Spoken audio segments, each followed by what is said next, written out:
La consultation de jour J s'adresse à toutes les patientes enceintes et à leurs coparents. C'est une consultation en groupe qui se fait ici au CHR et qui aborde tous les sujets de qu'est-ce qu'on fait le jour J, à quel moment on doit venir, quels sont les signes et les symptômes. Et on va aussi faire une visite de la maternité et de l'unité mère-enfant pour que le jour de la venue soit plus serein, pour qu'ils puissent visualiser où sont les grossesses à risque, où est le service de quartier naissance, la maternité, etc.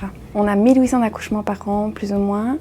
On a un pôle d'excellence parce qu'on a un NIC et un MIC qui sont des services intensifs. Donc le NIC, service intensif néonatal, et le MIC, service intensif grossesse à risque. Et alors on va aussi recevoir les transferts des autres hôpitaux. Donc la maman, au-delà de 36 semaines, sera transférée par une personne des urgences ici en salle d'accouchement. Nous, on est prévenus par téléphone par les urgences qu'une dame arrive. Ensuite, quand elles arrivent dans le service, on va en salle d'admission. Et alors on fait une mise au point sur pourquoi elle vient, quelles sont ses raisons. Et de là, voilà, on a une prise en charge en fonction de la demande. On fait un examen vaginal, on prend les paramètres, on fait une anamnèse, donc on pose toutes les questions qui concernent les antécédents de la patiente, sa grossesse actuelle, les grossesses précédentes.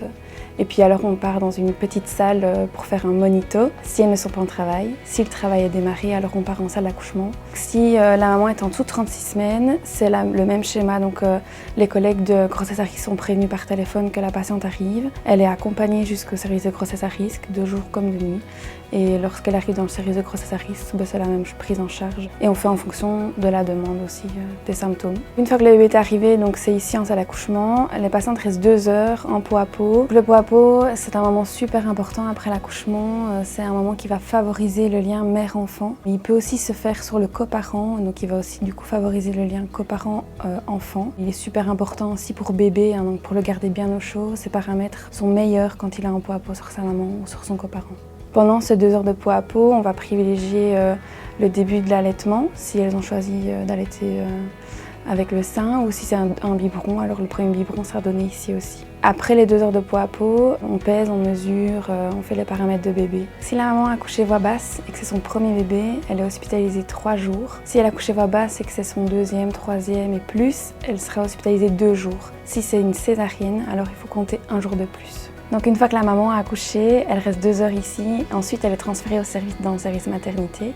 Ce sont les sages-femmes qui contactent le service de maternité pour que le transfert se fasse. On va la monter dans la chambre de son choix, chambre particulière, chambre commune. Et puis de là, il y a toute l'éducation à la santé. On va expliquer le contexte général, comment s'occuper de bébé, le début de l'allaitement, les premiers biberons. Et plus les jours avanceront, plus on informera sur le premier bain, par exemple. Quand les parents, la maman et le coparent arrivent en salle d'accouchement, en général, la sage-femme pose la question si c'est un garçon ou une fille, est-ce qu'ils ont déjà le choix de prénom. Il n'y a pas d'obligation d'avoir tout de suite le prénom. Et alors pour la chambre commune particulière, effectivement, on demande quand ils arrivent en salle d'accouchement quels sont leurs choix de chambre.